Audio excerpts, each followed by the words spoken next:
Hey, what's up guys, Scratchy here, and today I'm going to show you how to create a clone of any sprite in Scratch. So first we need a sprite, which is this one we'll use for now. Then we're going to go to events, drag a when green flag clicks block, go to control, drag a forever block, then swipe down in control, and drag a create clone of myself block.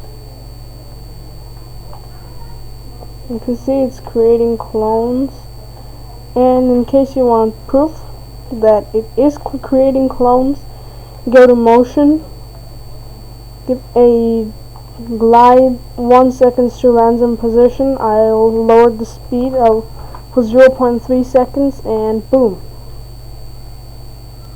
all these clones. When you press the stop button, it will delete all these clones. And in case you want to add more fun, go to looks,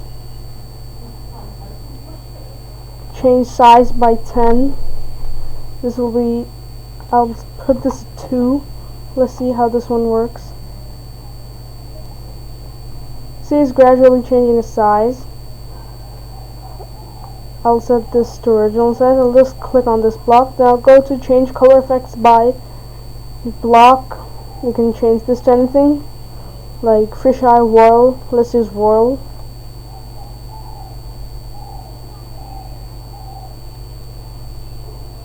I'll stop, and then I'll go to color. Let's see this one. It's changing its color. So that's it.